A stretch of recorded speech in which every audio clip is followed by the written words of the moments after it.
Geeks and geekettes, ladies and gentlemen, boys and girls, hola, wie geht's, mushi mushi, bonjour.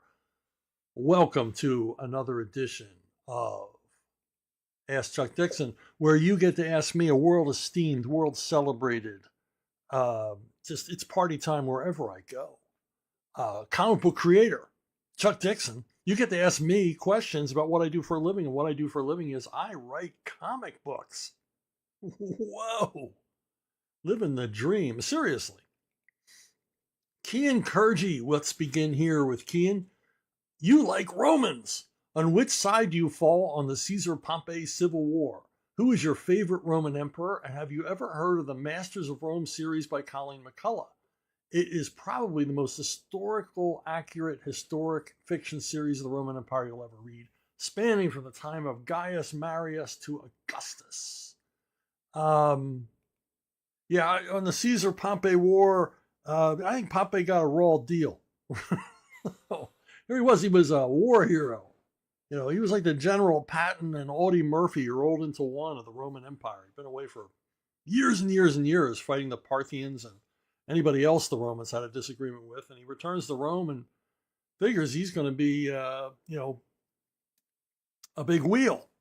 But, Julius Caesar's got his own plans for becoming dictator of Rome, and Pompey stands in the way of that. And I think Pompey got a raw deal. They would have been better off under Pompey. Favorite emperors, favorite is, Augustus, obviously, is fascinating because he ruled for so long and there was so much drama and so much of the iconic wars in the North against the Germans. I mean, that whole era fascinates me, and all of the characters are there, Tiberius and Claudius and Caligula, and all of their stories are fascinating. And it's the era I know most about from reading Robert Graves and I, Claudius and Claudius the God.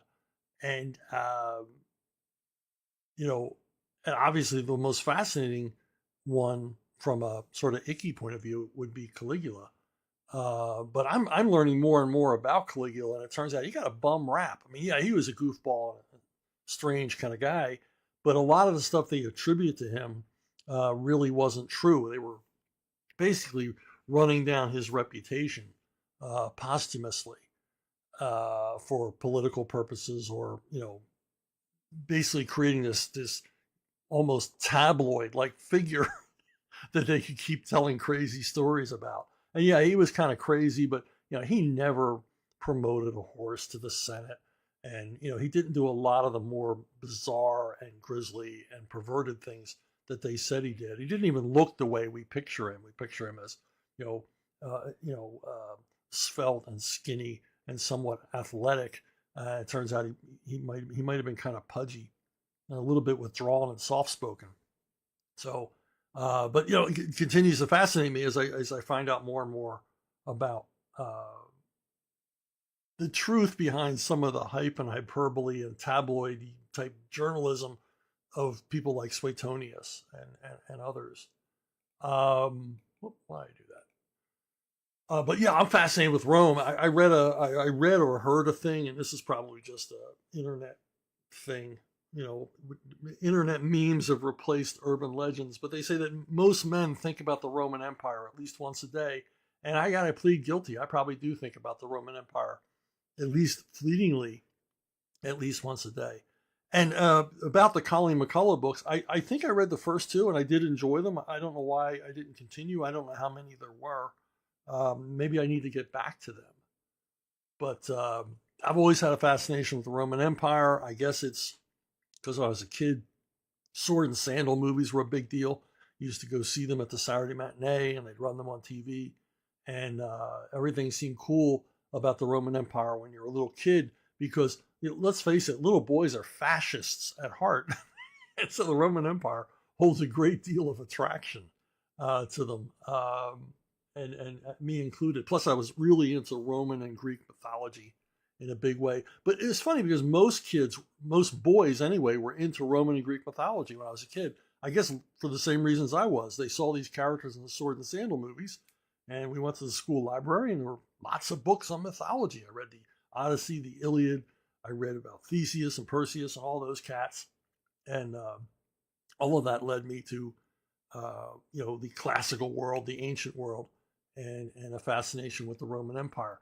Now, you've recommended a book to me. I will recommend the book to you. It's called Eagle in the Snow. It's by Wallace Breem. I picked up a paperback of this when I was in London on a school trip in the 70s, and I just fell into this book. This book fascinated me. It's got a terrific plot line. A general who's kind of politically inconvenient and at the end of his military career is sent to this godforsaken post on the Danube River. This is late Roman Empire, and he's tasked with keeping the barbarians on the other side. The problem is that it's not a barbarian invasion, it's a barbarian migration, because these German tribes are being forced to the south by other tribes from Central Asia, and it's just sort of a push toward the exit. And the exit is the Danube River. And it's just a hell of a novel. And I reread it recently and enjoyed it even more than I did the first time reading it as a teenager. So there you go. Joshua Ignatowski is back. And nobody's safe. Lock up the children. What's the hardest project you've ever worked on? Why so? And what did you do to rise to the challenge? The hardest thing I ever did was adapting Robert Jordan to comics. I did a couple of adaptations of a number of his books. And it's difficult because Robert Jordan's work is not comic book friendly. It's not visually driven friendly. I mean, you may love Robert Jordan, but, you got to admit, not a lot of action interspersed. Even Tolkien threw in action scenes every once in a while, keep things going, keep that pot bubbling, keep, moving that plot forward. Robert Jordan, not so much. Lots of chapters of people talking and talking and talking. And as I always say when I refer to this, the first book I had to adapt, the first chapter is two women watching two other women read. And that's not good comics. It does not make good comics. So what I did, how I rose to the challenge, was whenever a battle was mentioned, maybe they would talk about a battle that happened a generation before, even if it was mentioned fleetingly, I sort of expanded on that and showed a flashback sequence with, fighting and chopping and killing for a couple of pages just to get some action in there. And a lot of it is, a lot of his action is just people moving from one place to another. Well, that's one panel or two panels. You can't go page after page after page. So it was difficult. And in some cases, I had to move events around in the book to sort of pull some action scenes forward in the book and then handle the interstitial part later. So it was a lot of shifting things around. But Jordan, who was alive at the time, he was pleased with the adaptation. So there were never any changes asked for or anything else. So I think he understood this is a different medium, and the readers have different expectations. So now another hard one to work on is The Simpsons. But I loved working on The Simpsons. But it's not easy because it's got to be funny. That makes it harder. For some reason, it was easier to write SpongeBob and be funny because you had the absurdity of SpongeBob to lean on, and also as Chris Duffy, not Patrick Duffy, Chris Duffy explained to me, go for the heart of these characters. These characters, SpongeBob and all the rest of them, they're just emotionally brittle, and do stories that push them to the edge of that emotionality. And of course, there's a lot of humor there, seeing somebody just break down. But Simpsons was tougher because it's got a denser continuity, even though they ignore continuity for the large part. Denser continuity, larger ensemble cast. They have very, very unique voices, all these characters, and you have to do the jokes that are funny, but also jokes that they would sound right coming from that character. You can't just come up with a joke and it works for Lisa and it works for Bart and it works for Marge and it works for Moe. No, all the jokes have to be specific to the character, the things they say. And the most fun I had was writing Homer, because I don't think I'm not far off from Homer personality wise, or in the way I think. I mean, Homer says stuff that I think, but I'm not going to say. So, but yeah, the biggest thing with The Simpsons was being funny. Being funny is tough. Drama is so much easier. As they say, comedy is hard. Hey, big surprise for Joshua, a twin spin, another one. He's got a shelf full of twin spins somewhere in his house. Uh, Joshua asks, when writing Snake Eyes' character, which tendencies did you find yourself using that allowed you to write him so well, despite the challenge of him not having any dialogue? Yeah, I mean, Snake Eyes, because he doesn't have any dialogue, I just wrote him as like an agent of chaos. I would just put up the most impossible situation imaginable and drop Snake Eyes into it because I knew that's what G.I. Joe fans wanted. They wanted to see Snake Eyes triumph over incredible adversity and often be separated from the rest of the Joes or go on solo missions. It's like it's enough to send Snake. We don't have to send a brigade, just send Snake Eyes. And you know he's going to come out on top, but how is he going to come out on top? And if even just for a few seconds, I can get the reader to maybe doubt Snake Eyes will be triumphant. My job is secured. The hardest part of writing Snake Eyes is how does he communicate with everybody else? Can't see his face, doesn't talk. His body language is only going to carry you so far. I got to imagine Snake Eyes' body language is pretty tight. He's not revealing a lot. He's not waving his hands and shrugging and the rest of it. So I'd have to come up with sequences that, where he's communicating, but not in the way. My favorite, the one I was patting myself on the back, was when Snake Eyes gets in a one-on-one fight with another bad guy, and I can't remember who that bad guy was. I'm sorry. G.I. Joe fans will remember. But he got in a knockdown drag out with this guy. And I believe it happened in Cobra's phony Springfield town. If I remember right, it was a fight inside of a drugstore. Anyway, they fight it, and Snake Eyes barely survives. And he's literally being medevaced out, something I thought G.I. Joe fans would find shocking. See Snake Eyes being carried to a medevac copter and taken out. And one of the Joes looks down at Snake Eyes and he knows he's not going to get an answer. And he says, no, Snake Eyes is all beat up. And he says, how many were there? And Snake Eyes holds up one finger. One guy did this to me.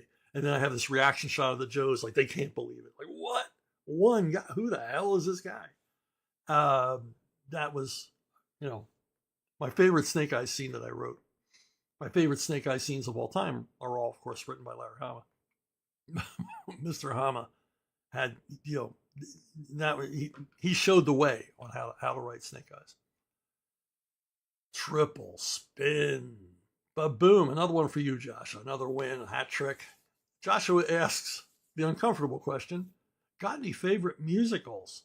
I'm not a big musical guy. I'm not a musical guy at all. But I really like Singing in the Rain. Singing in the Rain, to me, is a cinematic masterpiece. It's a satire on musicals that's also a great musical. And it has a lot of fun making fun of musicals in a very sly way. And it's got a great plot line. This would have been a great movie without the music, which is the sign of a good movie where, they don't eschew a good story just to entertain you.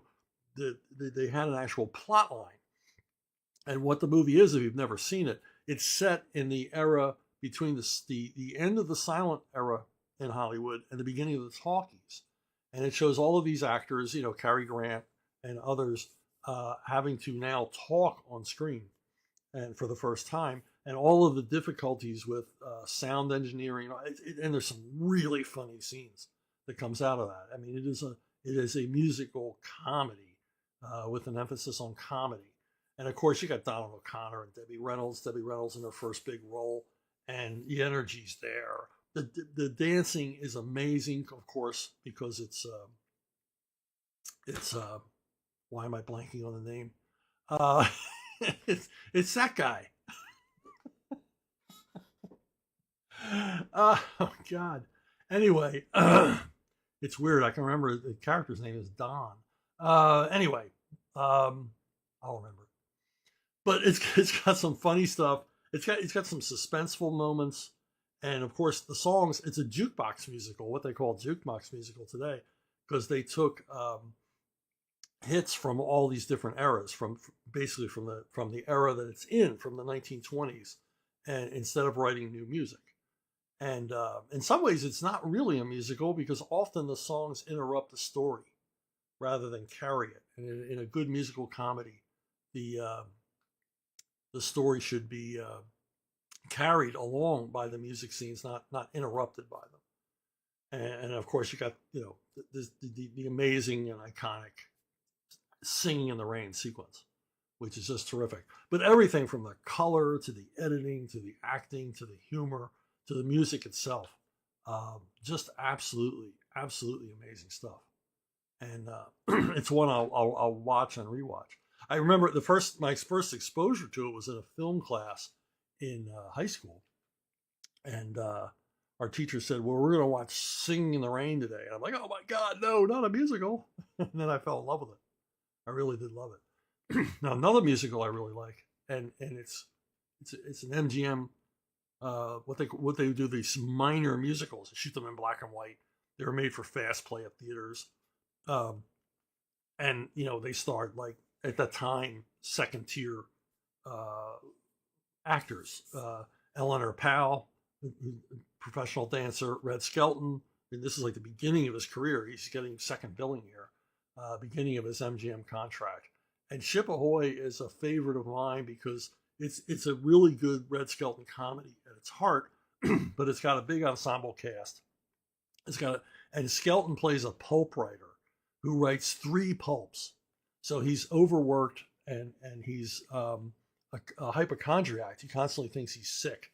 And there's these great scenes where he's working with a stenographer, a typist, and someone writing shorthand. And he's dictating 3 novels at once, and he's jumping from one to the other to the other. And each secretary handles a different character for him, and some of those scenes are really funny. And then you've got Bert Lahr is like his sidekick. His manager, and he's got a lot of terrific scenes, along with Virginia O'Brien, who's a comic actress. If you're not aware of her, my God, she was hysterical. She would have this deadpan delivery. She never smiled. I don't think she ever blinked, and it really works. She's really funny, and she's particularly effective with Bert Lahr. He's over the top all over the place. He's just nuts in this movie, and he gets most of the great laugh lines in this movie. And the plot is as simple as can be. It's they're on board a ship. All, for contrived reasons, they're all aboard a ship going into the Caribbean, and there are Nazi spies aboard. And there's this whole plot with a classified sea mine, and all right. It's just nuts. The plot is insane and crazy, and but I love the I love the movie, and it features Frank Sinatra in his first film role. He's uncredited. That's how early it is. This is a off the set kind of thing. Mickey Rooney is not in the movie, but this is when they were filming this movie. Tommy Dorsey, Frank Sinatra, lead singer. Another thing about this movie is there are 2 sequences, one with a lawn chair, another one with a magnet, a suitcase with a magnet in it. And these are slapstick visual comedy gags that Skelton does. They're extended comedy set pieces, and they were designed by Buster Keaton. Buster Keaton was still under contract to MGM, and even though he wasn't appearing in movies, he fulfilled his contract by coming in and designing gag sequences for movies.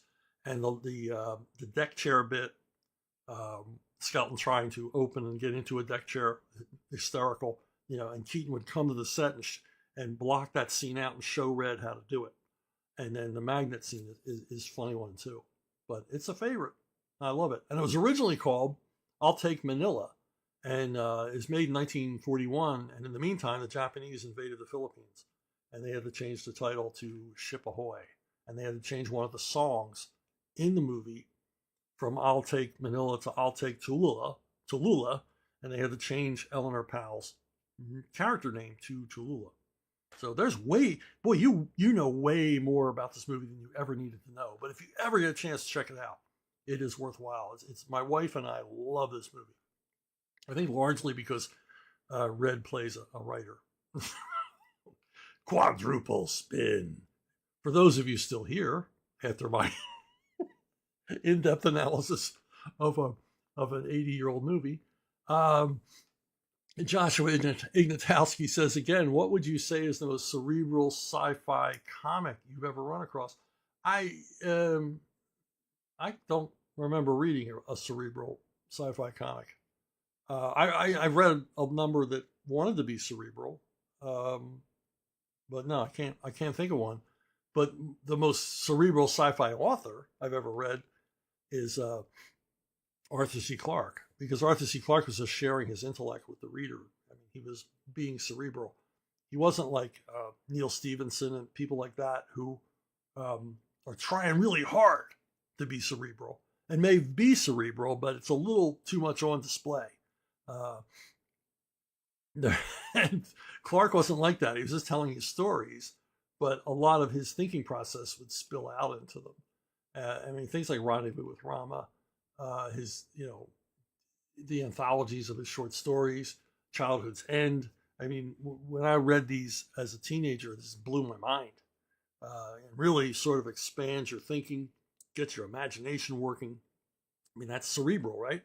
I mean, the story 9 Billion Names of God is just, I was like, whoa, I was flabbergasted when I finished that story. And so I would say he was the most, but I can't, off the top of my head, think of any cerebral. Now, I mean, there's smart science fiction. I mean, I think most of 2000 AD, for all of its rough and ready, in your face mega violence, is at its heart the smart stuff. Judge Dredd is very, very smart science fiction because of the way it parodies and extrapolates our current social norms into, the crazy stuff that happens in Judge Dredd. But I can't think of any, we can, I could be mean and rattle off the names of pseudo-intellectual comic book writers who try to write cerebral sci-fi, but I won't. It's not that kind of show. Michael Boberg, in preparation for March 28th, I'm reading or rereading through the Levon Cade series. Outstanding stuff. But book 2 had a line that concerns me. Kids are playing Risk, and it's stated that the strategy used by the winning player was to hold on to Afghanistan at all costs. As a lifelong Risk player, I have to know, has this strategy ever worked for anyone you've known playing the game? I'm having a hard time suspending disbelief for that. That's kind of a way inside joke for me. Played a lot of Risk when I was a kid, and one of my friends, my longtime friend, he tried that as a strategy a few times. Of course, it failed miserably, but I wanted to work it in as a winning strategy. I wanted him to have a win, even if it was fictional. But he would just do that. I think he did it to annoy people or to make the game more interesting. And my question to everybody is, has anybody ever finished a game of Risk? I can't remember a game of Risk I've ever finished. Everybody would just get tired. Just go, okay, you win. I don't care. And walk away after hours and hours and hours of moving little figures around the board. And for those of you who don't know what the reference to March 28th is, it's the day that A Working Man, the movie based on Levon's Trade, my first Levon Cade novel, that's the day that the movie opens, March 28th. And if you haven't heard of it before, it stars Jason Statham. Sylvester Stallone adapted my novel into a screenplay. And I can't wait. It's going to be fun. Check the trailer out if you get a chance. Ace Mowick, which trade paperback or hardcover collections of Karl Barks' work would you recommend for comic readers who have not looked at his work before? I think any Barks. I mean, there's not really a place to start. It doesn't matter. It's all good.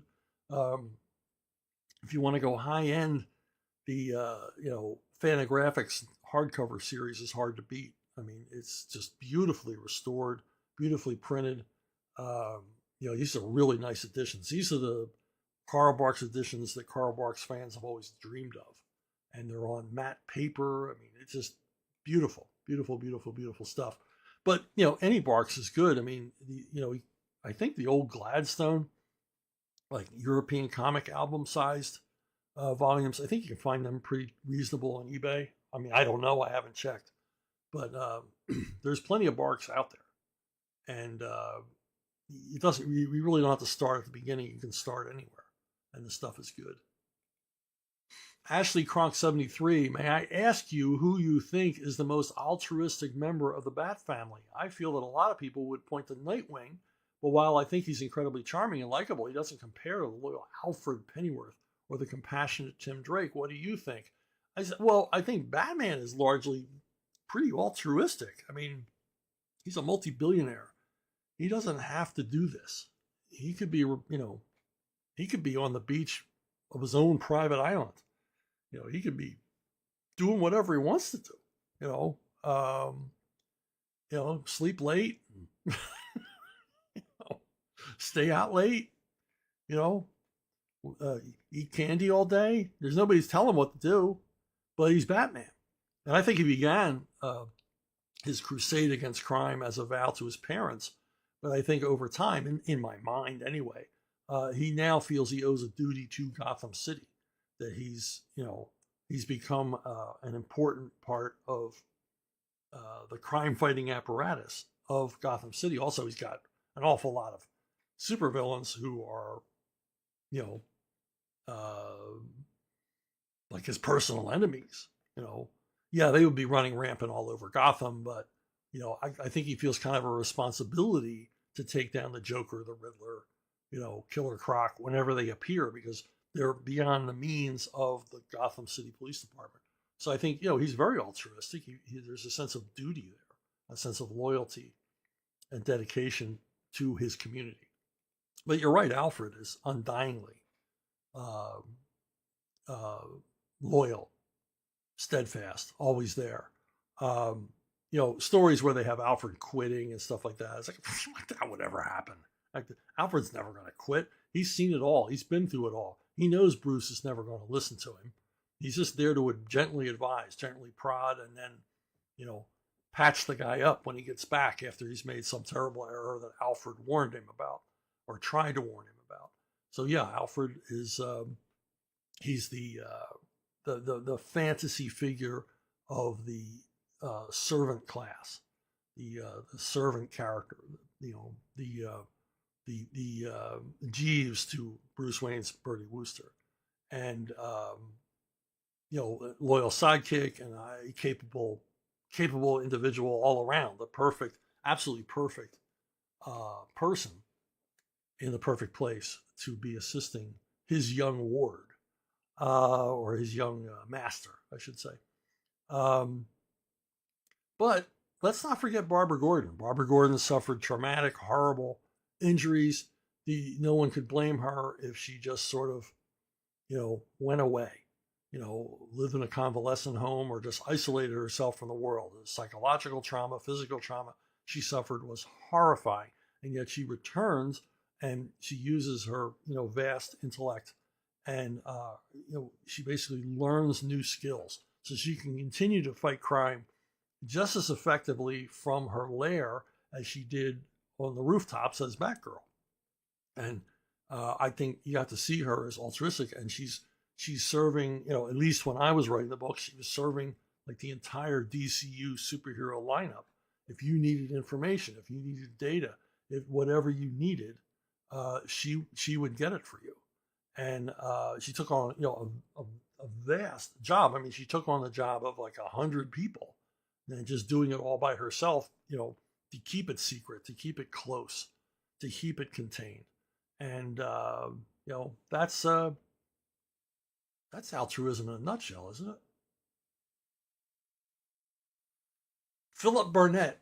Recently, I saw on Twitter that Elon Musk had reposted a thread regarding the use of letters of marque to authorize private security firms, mercenary groups, etc., to combat drug cartels south of the border, a power the U.S. government still supposedly retains according to our Constitution.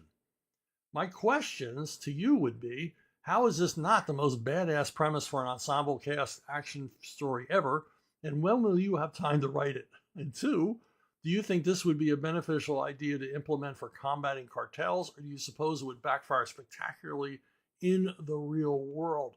For those of you who don't know what a letter of marque is, a lot of our famous pirates actually weren't pirates. They were what was called freebooters. And they would operate under letters of marque. And basically, this was a license to steal. This is a license to be a pirate. And it could be issued by England or France or the United States.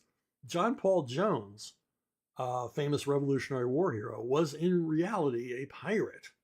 And he had letters of marque from the Continental Congress to raid not only British shipping, but British towns. John Paul Jones would raid towns on the English coast, and largely with the help of the French. The French financed him, but his letter of marque was from the United States, if I'm not mistaken. And the same for Sir Francis Drake and people like that. They had letters of marque. Basically, as long as they were serving the crown or their country, whatever they did was legal.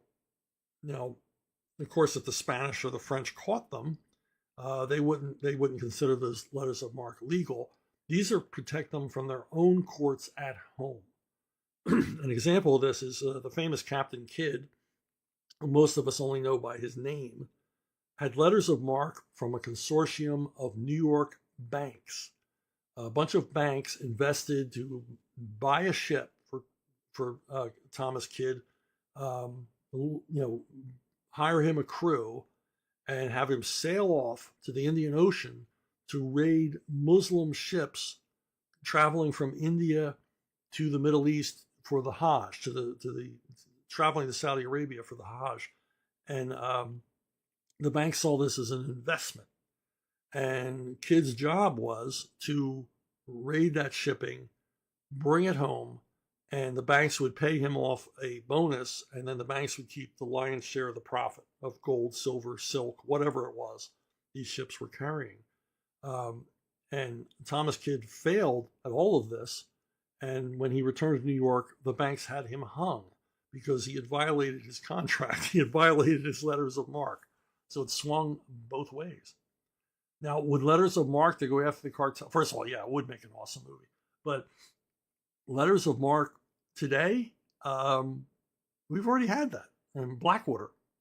Blackwater was a private organization or corporation run by Eric Prince. It was a paramilitary outfit providing security in Iraq, Afghanistan, places like that. Blackwater has served this country a lot of times in Hollywood movies and stuff and TV shows. Blackwater is shown as villains or the bad guys or guys that went too far, and they'll have Blackwater under different names, but it's obvious they're talking about Blackwater because a lot of people on the left here in this country, they didn't approve of what Blackwater was doing, and basically ran them out of their contracts. But it was Blackwater guarding American oil men, in some cases even rescuing American oil men in Iraq. Blackwater going on missions, guarding air bases, guarding roadways, things like that. These guys were heroes. They did a lot of heroic stuff. But because they weren't actual members of the military, they were ripe targets for politicians to go after, to try to shame or embarrass the politicians that they didn't like who were in power. This is much the same way that private engineering corporations and stuff like that got in trouble under Bush. They went after them for things they had done overseas. Companies like Brown and Root and stuff like that. These are engineering firms under contract to the United States. Because they're not part of the government, makes them vulnerable. So yeah, I think it would be great to give letters of marque. You would have to vet these organizations. Obviously, you wouldn't want a bunch of weekend warriors, the local Knights of Columbus going down to the border with guns to settle the score. You would want He'd want to vet these guys and everything else. Maybe they should give Eric Prince a call because he was certainly capable. But yeah, I could see it happening, and I would watch that movie. I think we're already casting it in our head. Okay, one more thing. Like all of the rest of you, I watched the trailer for the new Fantastic Four movie, and some of it looked good, and some of it was very disappointing. What's with Ben Grimm's voice? I don't get it. He doesn't sound like he's from New York. It's not gruff enough. It's not a voice that, I don't know. I mean, I'm hoping that's just for the trailer. I'm hoping when they do the movie, they've done something to his voice. It wouldn't be that hard to do something to the actor's voice to make it sound more like I think we all imagined Ben Grimm would sound.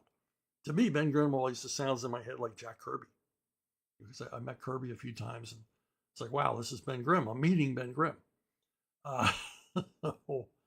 But the other problem I had, well, other than the casting of Pedro Pascal, who seems to be in every other movie made now, I just don't think he's right for Reed Richards. Although I think Vanessa Kirby is dead on for Invisible Girl. I like the casting of Vanessa Kirby because she's very attractive, but not in a glamorous fashion model way. She's like attractive in like I don't know. I don't want to say girl next door, but that you know what I mean. She's attractive, but not unbelievably attractive. Whatever, you know what I mean. I think you know what I mean. But I mean, it had the look. Apparently, it's set in the '60s. I've heard some theories that might be some bait and switch there about really being set in the '60s. A lot of the imagery, it's nice to see Galactus be Galactus, not just a glowing field of light like he was in the previous incarnation. Not crazy about Silver Surfer being gender swapped, which I noticed was not shown in the trailer. But the thing that killed me about the trailer is it ends with Sue Storm saying, "We are a family." And it's like it just reminded me that every comic book writer who has ever taken over the Fantastic Four post like Roy Thomas, in their initial interview in the fanzines and stuff like that, they say, well, I'm going to write Fantastic Four as a family. Like they just came up with that idea. Like that wasn't apparent to every reader of Fantastic Four from issue 1 that these people are a family. And it really bothers me. And now in the trailer, I see they're trying to tell the audience, but it just reminded me. And it's my show, so I can be irked about something that's irrelevant if I want to be irked about it. But it was like, I'm going to write them as a family. Really? 2 of them are brother and sister. 2 of them are married. They are a family, you moron. we all knew they were family. You didn't think of anything revolutionary. So anyway, I had to get that off my chest. If there's anything else you'd like to see me get off my chest, write to brunobookstore@gmail.com. brunobookstore@gmail.com. It's the most reliable way of reaching me. And I would like to thank you all for watching. Thanks for the great questions. Thanks for liking, subscribing, and all the other wonderful things you do to help build this channel. And